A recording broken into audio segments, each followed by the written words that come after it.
안녕하십니까. 한국원자력연구원 백민훈입니다. 오늘 저는 고준위 방사선 폐기물 처분 기술의 안전성에 대해서 말씀드릴 건데요. 오늘 모임이 이제 행정학계랑 같이 하는 국민 수용성이라든지 소통 문제를 주로 다루고 있기 때문에 너무 기술적인 내용은 좀 생략을 하고 핵심적인 내용만 짚고 넘어가도록 그렇게 하겠습니다. 이거는 저희 원자력 연료 주기인데요. 땅 속에서 저희가 우라늄을 이렇게 판에서 발전소에서 태우고 나오는 이런 또 사용의 해결료죠. 사용의 해결료를 중간 저장하고 재처리하고 또는 이제 지하에 신부 처분하는 이 모든 과정들에 대한 그걸 이제 해결료 원자력 연료 주기로 하고, 발전소 이후에 있는 거를 이제 후행 원자력 연료 주기라고 하고, 앞에 거를 선행 원자력 주기라고 합니다. 그래서 이런 원자력 주기를 통해서 저희가 이제 사용의 해결료가 발생이 되는데, 사용의 해결료는 이제 저희가 이제 고준위 방사선 폐기물이라 이제 부르고 있는데요. 고준위 방사선 폐기물하고 사용의 해결료하고 약간 헷갈리시는 분들이 상당히 계세요. 그래서 여기 좀 설명 자료를 넣었습니다. 그래서 사실 이제 방사선 폐기물은 고준위, 중준위, 저준위, 극저준위 또는 이제 규제 해제 이래 우리 법적으로 5가지 종류로 나누고 있고요. 그래서 고준위 방사선 폐기물은 다음과 같이 정의를 하고 있습니다. 근데 이제 국내 실정으로 보면 사용의 해결료만이 이 고준위 방사선에 해당되는 폐기물이라고 할 만합니다. 그런데 이제 다른 폐기물들은 이제 고준위 방사선 폐기물이 되기가 어렵고 사용의 해결료만 이제 고준위 방사선 폐기물에 해당되는데요.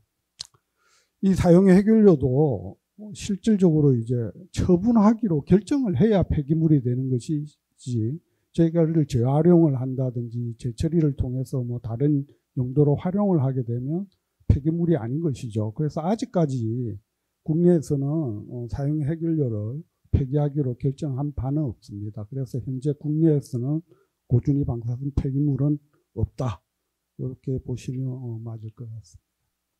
사용의 해결료는 다양한 특성을 가지고 있는데, 원래는 이제 발전소에서 우라늄을 원료로 사용하죠. 그래서 처음에 100% 다 우라늄으로 존재하고 있습니다. 이 중에서 이제 우라늄 235라는 화학적 특성은 같지만 질량이 다른 우라늄 235라는 동위원소가 한 4% 정도 되는데, 이런 것들, 이 동위원소가 주로 핵분열을 일으켜서 에너지를 발생을 합니다. 나머지는 이제 좀 안정적인 우라늄 238이 대부분을 차지하고요. 이렇게 발전소에서 연소가 되고 나면 결국은 이제 우라늄 235가 많이 타서 1% 정도밖에 안 되고 238도 좀 줄어들죠. 그리고는 이제 핵분열을 통해서 다양한 핵종들이 이렇게 발생이 됩니다. 그래서 이런 핵종들이 실질적으로 이제 열을 상당히 많이 내게 되는데요. 여기 보시면 한 10년 정도만 발생되고 나서 10년만 지나면 열이 상당히 많이 떨어집니다. 그래서 그래서 우리가 원자력 손해 저장을 한 10년 가까이 하는데, 그렇게 되면 열이 상당히 줄어들게 되고, 중간 저장까지 생각하면 한 50년 정도 생각을 보면 처음에 나왔을 때랑 비교해서 1000배 이상 열이 줄어들고, 방사선 독성을 보면 사용의 해결료에 포함된 방사선 독성이 자연계에 존재하는 우라늄의 독성 수준까지 떨어지려면 몇 년이 걸린다고 나와 있냐 하면 거의 한 30만 년 정도 걸립니다. 그래서 우리가 땅에서 패낸 우라늄이 다시 자연으로 돌아가는 데는 30만 년이 걸린다는 얘기죠. 그래서 우리가 30만 년을 과연 안전하게 잘 관리를 해야 될 필요가 있다라고 이제 생각할 수도 있겠습니다. 사용 해결료 이제 관리 방안은 이렇게 이제 일반적으로 생각하는 관리 방안입니다. 그래서 전 세계 어느 나라든지 이러한 과정을 따르고 있는데요. 그래서 이제 손해에서 임시 저장하고 그 다음에 이제 중간 저장을 거쳐서 최종 처분하는 그런 게 되겠는데요. 최종 처분의 방법에는 여러 가지 방법이 있을 수가 있습니다. 우주 처분 또는 이제 해양에 바다에 버리는 거, 빙하에 처분하는 거, 또는 땅속 깊은 심층 처분이 있는데 다른 방법들은 여러 가지 제약들에 의해서 현실적으로 이제 불가능하고요. 심층 처분만이 현재 국제기구라든지 굉장히 안정적인 방법으로 인정받고 있는 방법입니다. 그래서 대부분의 나라들에서 고준위 방사선 폐기물들은 심층 처분하는 방식으로 그렇게 가고 있습니다.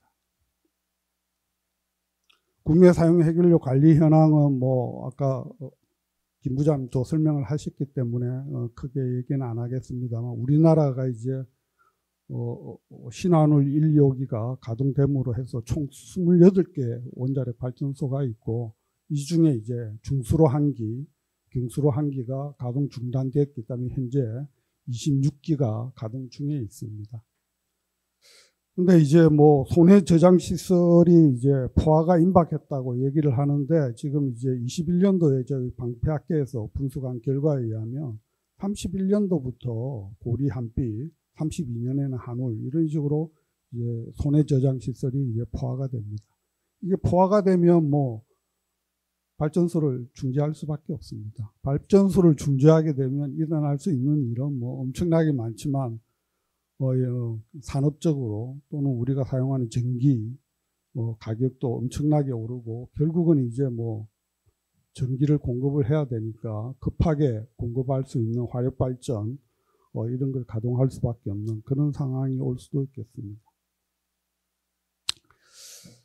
이것은 그동안 우리나라에서 고준위 방사선 폐기물 관리 정책의 이제 히스토리를 보여주는 건데요. 실질적으로는 1990년대부터 본격적으로 저희가 고준위 방사선 폐기물 처분 문제를 고민을 했습니다.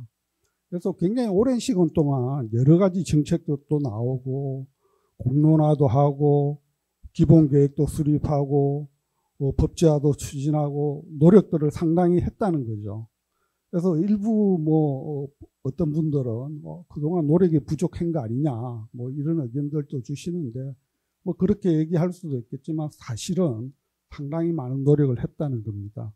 그래서 법제화가 지금 고준위 방사선 폐기물 관리 특별법이 사회적으로 큰 이슈가 되고 있는데 이 법도 20대 국회에서부터 계속 추진을 해왔던 겁니다.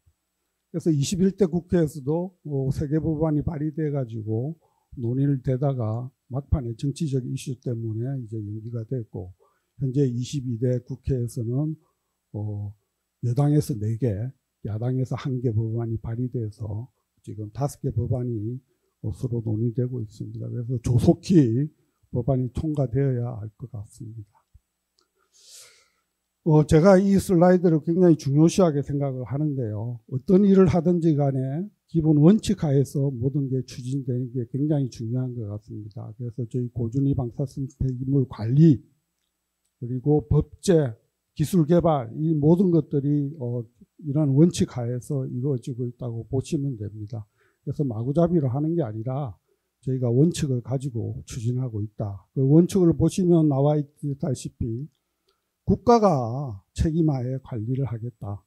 그래서 국가가 굉장히 중요하게 이 고준위 방사선 폐기물 관리에 관여를 하고 있다. 그 다음에 국민의 안전이나 환경보호가 가장 먼저다. 뭐 경제성 중요하죠. 하지만 경제성보다도 안전성이 제일 중요하다는 걸 말하고 있고요. 그 다음에 국민이 신뢰할 수 있는 관리가 되어야 된다. 그래서 국민의 참여와 공감대 속에서 이루어져야 한다. 그 다음에 이게 이제 굉장히 윤리적인 문제이기도 한데 현 세대가 발생시킨 폐기물은 현 세대가 책임을 져야 한다.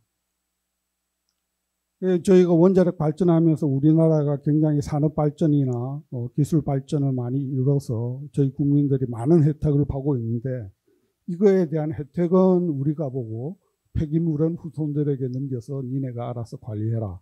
엄청나게 비윤리적이죠. 그래서 현 세대가 발생시킨 폐기물은 현 세대가 책임질 수 있도록 최소한의 방안을 마련해 놓아야 된다는 거죠. 그 다음에 기술이라는 게 뭐 계속 발전을 하잖아요. 최근 10년 동안 엄청나게 IT 기술이 많이 발전을 했는데 저희 방패물 관리 기술도 점점 발전을 하고 있고, 그래서 그런 기술의 발전, 효율을 생각을 해서 효율성을 제고할 수 있는 기술을, 최신의 기술들을 도입해야 된다. 그 다음에 기술 발전 가능성과 안전성에 대한 환경 여건이 시대가 변하면서 달라지죠. 그래서 의사 결정의 가역성, 그 다음에 필요하다면 우리가 폐기물을 회수할 수 있는 가능성도 열어두어야 된다. 이런 원칙 하에서 저희가 뭐 법도 만들고 기술 개발도 하고 기본 계획을 수립하고 있다라고 보시면 됩니다. 그래서 저희가 고준위 방패물 관리 기본 계획을 두 번에 걸쳐서 세웠습니다. 16년도에 한 번 세우고 21년도에 한 번 세웠고요. 여기에 따라서 저희가 여러 가지 사업도 하고 있고 기술 개발도 하고 있고요. 그리고 올해 초에는 원자력진흥위원회에서 고준위 방사선 폐기물 R&D 로드맵이라고 해가지고 기술 개발에 대한 미래 전망, 현황 이런 것도 다 정리를 해서 국가적으로 이제 정책을 어느 정도 확보를 했습니다. 그래서 지금 뭐 고준위 방사선 폐기물 관리 기본법 관리법만 된다면 우리나라도 명실상부히 이제 정책적으로는 굉장히 탄탄하게 이루어지고 기술 개발을 포함해서 사업이 본격적으로 잘 진행될 수 있을 걸로 기대하고 있습니다.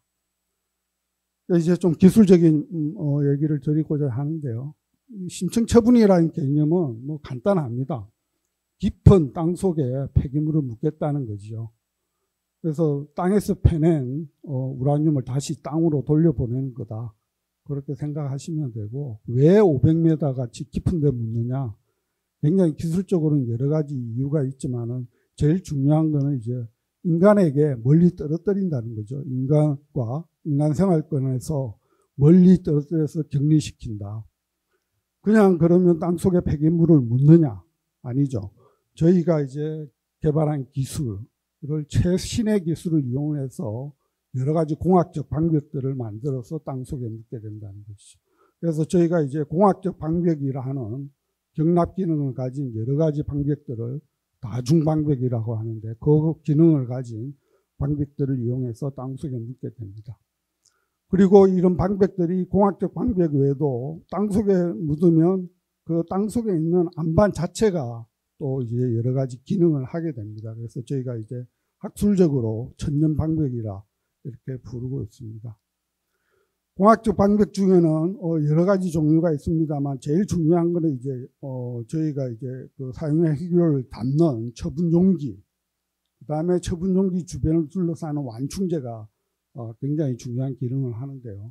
처분 용기는 현재로는 이제 그 가장 부식에 강한 금속이라고 불리는 구리 용기로 둘러싸서 굉장히 오랜 시간 동안 부식이 발생되지 않도록 그렇게 하고 있고요. 완충제는 이제 점토 물질로 이루어져가 있는데, 점토 물질은 대부분 우리가 유물을 발견하면 그 주변에 점토들이 둘러싸고 있습니다.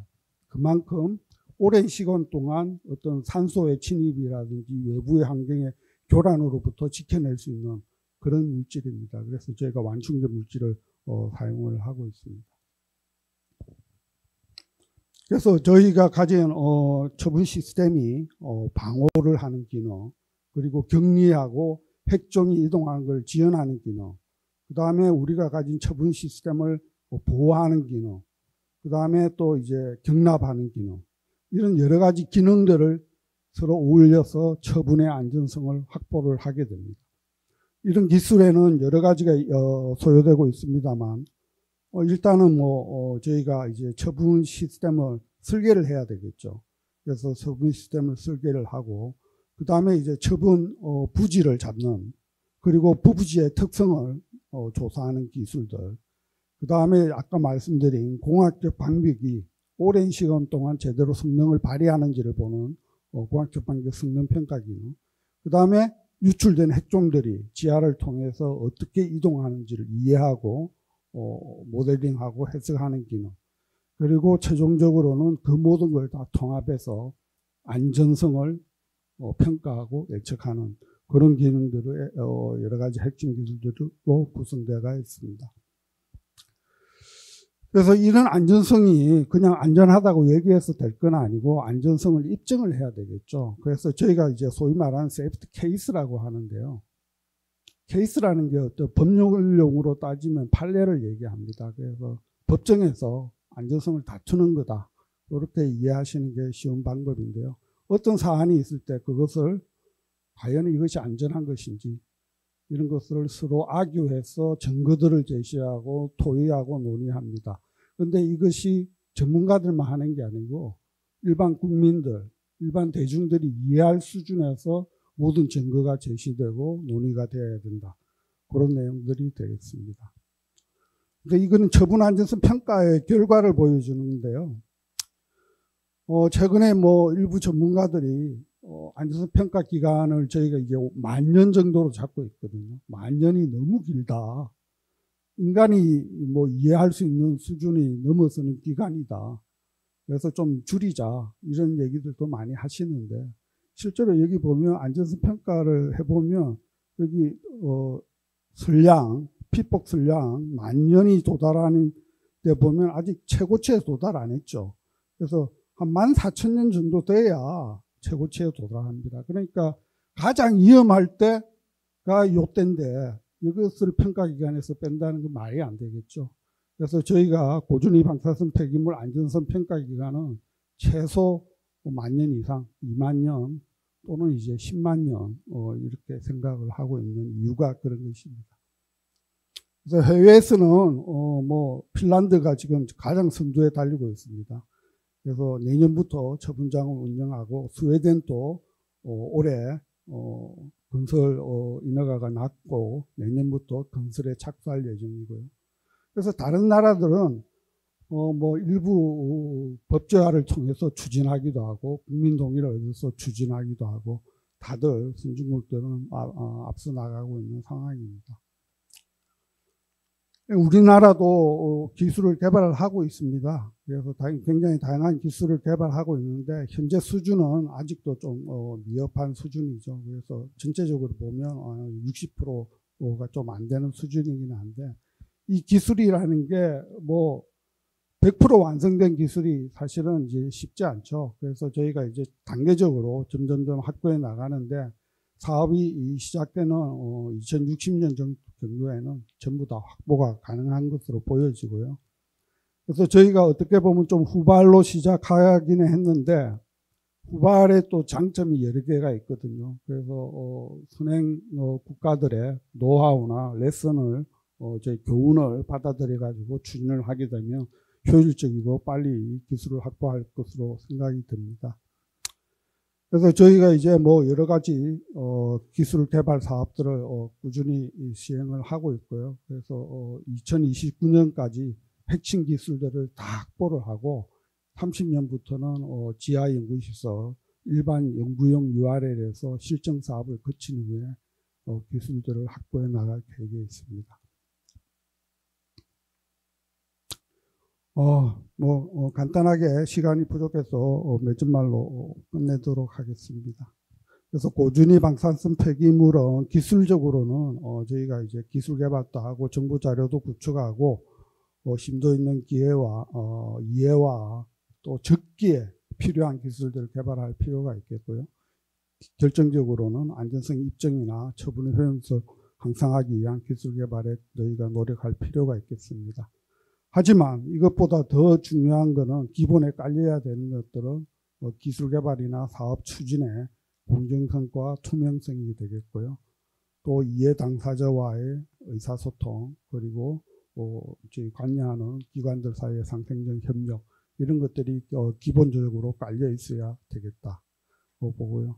최종적으로는 현 세대에서 발생한 폐기물은 현 세대가 책임진다는 윤리 바탕하에서 저희가 국민이 신뢰할 수 있는 고준위 폐기물 관리 정책 그리고 법제화를 통해서 국민들과의 지속적인 소통 이를 통해서 이제 신뢰를 구축해 나가는 게 필요하겠다 이렇게 생각합니다. 네, 감사합니다. 네, 백린 소장님 처분 안정성에 대해서 발표 감사합니다.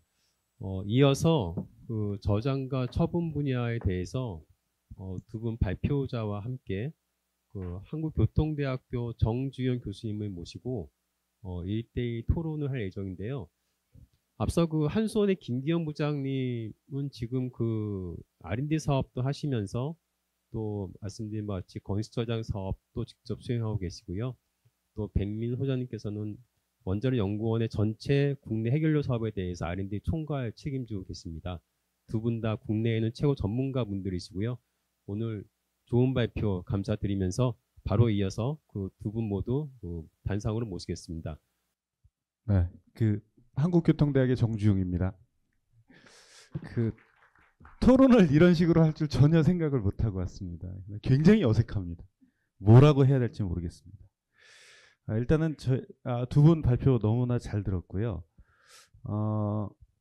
사실 이제 그 처분 말고 저장부터 한번 제가 몇 가지만 여쭙겠습니다. 지금 경수로는 건식 저장 시설이 지금 아예 없잖아요. 예, 아예 없는데 사실 이게 지금 핵심이잖아요. 맞습니다. 아까 백 박사님 말씀하셨을 때 지금 포화 연도가 뭐 31년부터 된다고 했는데 또 어떤 신문에는 연관 같은 경우 30년부터 포화된다고 나와요. 물론 1, 2년의 차이는 가동률 같은 것 때문에 좀 다르겠지만 건식 저장 시설을 다른 사이트에도 확실히 건설할 수 있는 건가요? 네, 맞습니다. 다른 시설에도 지금 건식 저장 시설을 한수원은 준비 중에 있습니다. 지금 이제 실제로 이제 30년도부터는 한빛본부가 포화가 이르게 됩니다. 한울본부는 31년, 고리본부가 32년에 포화가 되는데요. 지금 이제 우리가 특별법을 지금 빨리 제정해야 된다는 이유 중에 하나도 그것과도 관련이 돼 있지만 특별법 이외에도 우리 원전 부지 내의 사용 해결료 건식 저장 시설은 현행 원자력 안전법에 의해서 관계 시설로 분류가 되어 있습니다. 그래서 운영 변경 허가를 통해서 건설할 수는 있습니다. 그래서 한수원은 자체적으로 지금 추진 중에 있고요. 그렇지만 그럼에도 불구하고 지역 주민들의 신뢰와 지지가 필요한 상황이죠. 그거에 동력을 얻기 위해서는 우리 특별법이 추가적으로 좀 필요한 상황이라고 할 수 있겠습니다. 지금 뭐 아까 발표 자료에서 다른 뭐 항공기 충돌에 대비해서 다양하게 동굴로 파서 넣기도 하고 그다음에 무슨 둔덕을 만들기도 하고 그 세이프티를 굉장히 강화하는 어떤 전략들을 가지고 가잖아요. 네. 근데 우리나라 건식 저장 시설 뭐 저도 여러 번 가봤지만 충돌 시험에 전혀 대비가 안 돼 있습니다. 네, 경주 같은 경우 현재 뭐 캐니스터, 맥스터 뭐 이렇게 있는 걸로 알고 있는데 그러면 향후에는 주민들이 볼 때 다른 나라는 저렇게 안전하게 하는데 우리는 경주처럼 할 거야? 그럼 우리 싫어 이렇게 할 수 있거든요.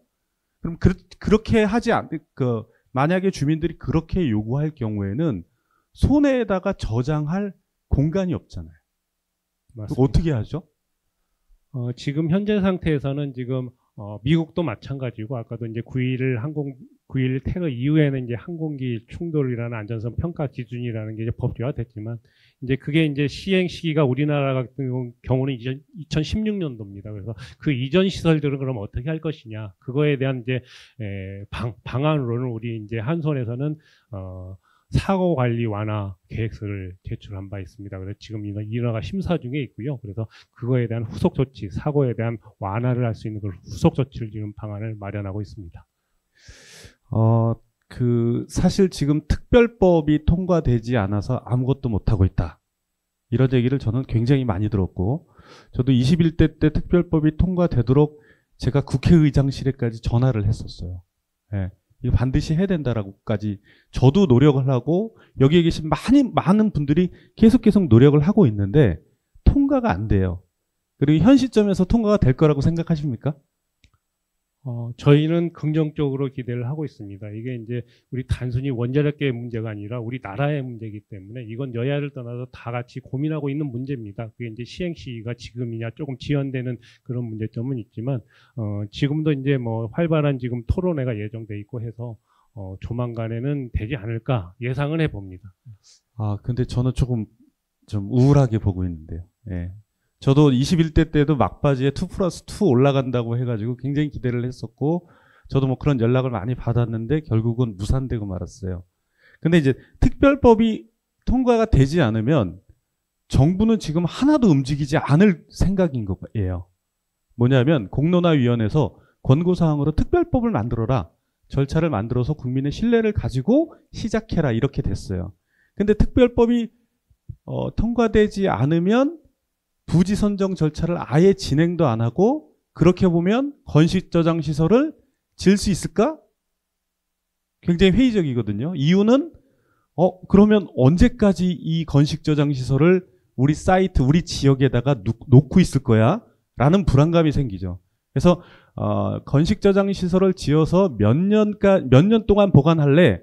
라는 그 저장 연수가 정확하게 특정되지 않으면 주민들은 반발할 게 분명하거든요. 어떻게 생각하십니까?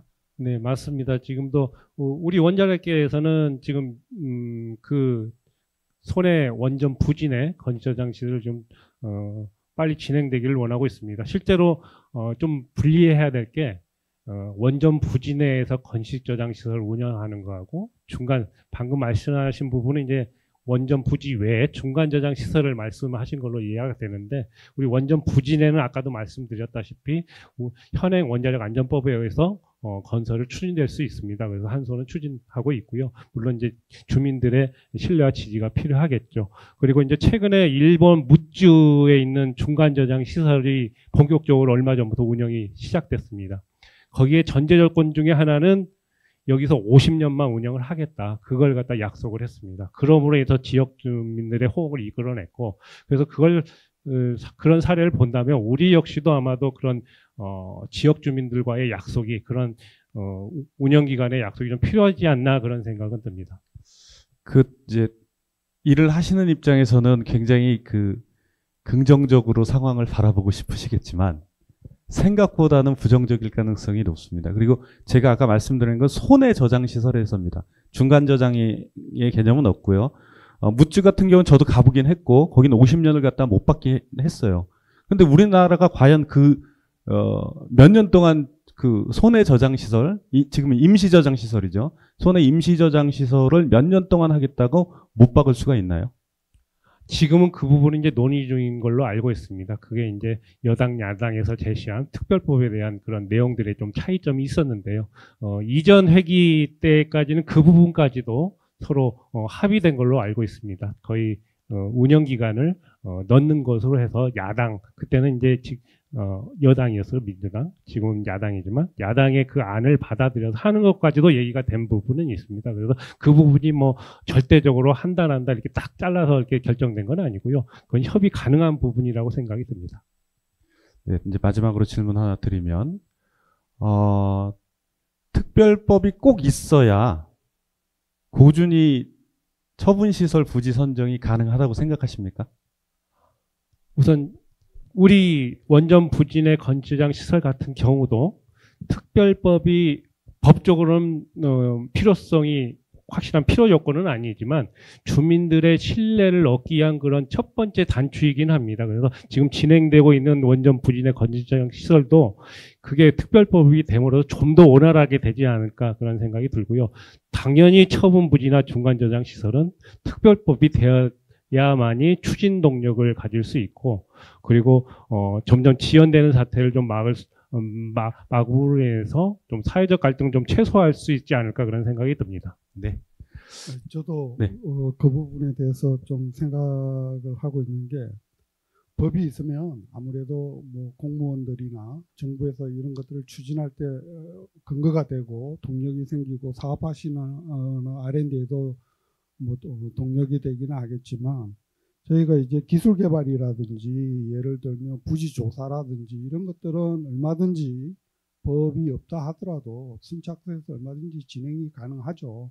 근데 이제 이런 것들에 대한 이제 지원이나 이런 것들이 정부의 지원이나 이런 것들이 아무래도 법이 있는 상황과 없는 상황, 그다음에 국민들이 그런 행위를 바라보는 게, 이번에도 뭐 시추 좀 했다가 문제가 되고 했었는데, 법이 있었다면 이제 국민들이 그런 거에 대해서 뭐 어느 정도 수긍하는 분위기가 됐을 텐데, 그런 근거 없이 이제 뭐 하게 되면 뭐 또 숨어서 하는 거 아니냐, 뭐 이런 여러 가지 또 악유들이 나오기 때문에 법이라는 게 현재 우리나라처럼 어떤 정부에 대한 국민의 신뢰성이 좀 떨어지는 나라들에서는 진짜 이런 좀 국민들이 싫어하는 사업을 할 때는 꼭 필요한 절차가 아닌가 그런 생각들을 하게 됩니다. 그 아까 말씀하셨는데 고준위 방사성 폐기물은 없다라고 말씀하셨어요. 아직까지. 일견 과학자들이 할 수 있는 소리는 맞는 것 같아요. 근데 제가 듣기에는 우리나라 정부는 고준위 방사성 폐기물 관리 시설에 관한 기본 계획을 세웠어요. 거기도 분명히 고준위 방사성 폐기물이라는 말이 써 있습니다. 어떻게 해석해야 될까요? 뭐 현재까지 이제 결정된 폐기물이 없다 뿐이지 아까도 말씀드렸다시피 사용의 해결료는 결국은 처분을 해야 되니까 이제 뭐 고준위 폐기물이나 마찬가지인 상황이지만 이게 이제 법적으로 규정된 원자력 진흥위원회에서 폐기하겠다고 부처 간에 결정이 돼야 이게 이제 절차상 확실하게 이제 고준위 폐기물이 되는 거죠. 그래서 뭐 누구나 이제 사용의 해결료 고준위 폐기물이라는 거는 뭐 여기 계시는 분 다 인정하시는 그런. 네. 한 가지만요. 마지막 한 가지만. 구리 용기가 가장 부식이 늦다고 다 알려져 있죠, 그죠? 30만 년을 버틸지는 아무도 모르는 얘기고요. 한 가지 저 여담 삼아 우리나라는 그 처분을 고려해서 구리를 많이 사 모으고 있나요? 왜냐하면 상당히 많은 구리가 필요할 것이고 분명히 가격은 계속 올라갈 건데 그런 개념이 혹시 있나요? 네, 말씀하신 대로 최근에 이제 금속류 가격이 굉장히 많이 오르고 있습니다. 그래서 구리도 가격이 계속 오르고 있고, 그래서 저희는 뭐 스웨덴은 5cm 두께 구리 주철을 사용하는데 저희는 이제 좀 구리를 과도하게 그렇게 많이 사용할 필요가 있겠느냐.